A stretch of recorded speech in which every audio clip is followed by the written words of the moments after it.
It's a tough reality, but school shootings are becoming a fact of life. But that doesn't mean school communities aren't fighting back. Tonight, MTN's Kent Lutzen goes on special assignment to show you how school administrators and staff are preparing for the worst.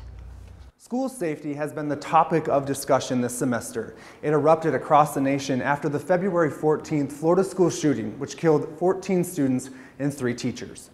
I love you. I love you. It's going to be fine. Can you hide somewhere? Can you play dead?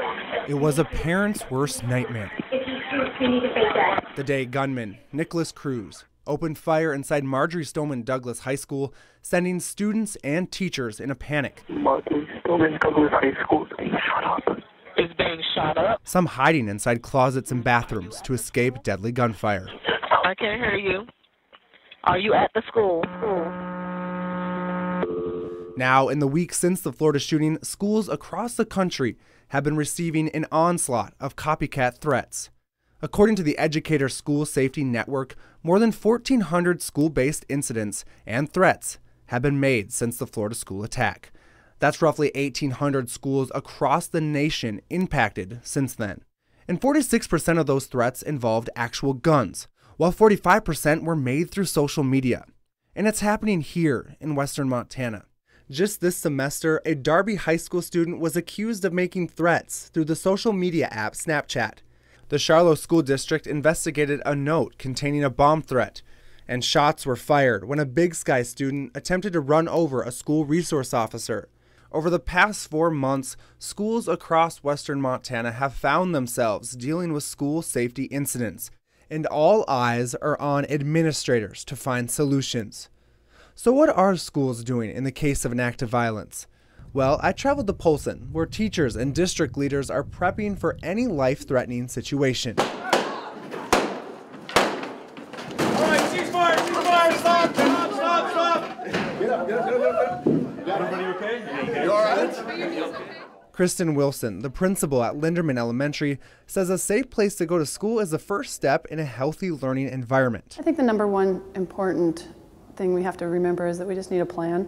And so if we aren't educated on what the best practices are and what research says will keep kids safe best, then we actually really aren't doing our job. Oh my God, everybody, hold on. Let's check it. Leak up. And hardening schools has been at the forefront of this school safety discussion. In the aftermath of the Parkland shooting, President Trump said one solution to school shootings is arming teachers. He added, when we declare our schools to be gun-free zones, it just puts our students in far more danger. And although arming educators is still an idea, Polson High School teacher Adrian Barnes is very aware of the amount of stress teachers already have. There is a ton of pressure, and I think it's already a job where you have to wear so many different hats, and here you have to add another one about trying to not just provide for the emotional security of your students, but also the physical security of your students. How do I keep them safe? Because they are why I do this job. They are my passion and my love and my, everything that you want to give everything that you can for the kids. But it's a lot like one more thing on your plate that, how do I keep them safe?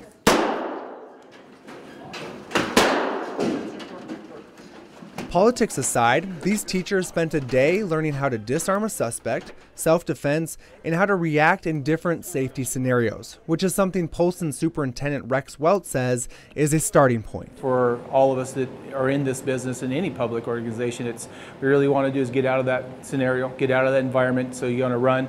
If you can't do that, get yourself locked down best you can, get out of sight. And then at all costs, if those two don't work, then fight. And so the run, lock, fight is the principles, national standards that all organizations are working under. Schools not only have to find a better way to protect their students, but also more effectively communicate with parents. It's been a semester of questions without answers, especially for these parents who drop their kids off each day, expecting they'll come home alive. So I sat down with 5 parents from different parts of Western Montana to talk about these issues. Randy Stemple, a parent to a Big Sky sophomore. Julie Merritt, a mother of 2 boys in Missoula. Brett Butler, a father of 2 kids in the Polson School District. Elizabeth Langley, the mother of twin daughters attending Big Fork High School. And Jeff Rolston Clemmer, a parent to 3 students in the Missoula County Public School System. All of them different walks of life with different political views.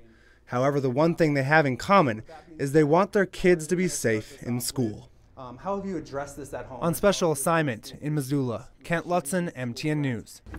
So join us tonight at 10. Kent sits down with those parents and they have an in-depth discussion and they talk a little more deeply about the bigger issues at hand, including gun reform, background checks, and school safety from the people who are charged with keeping their children safe. So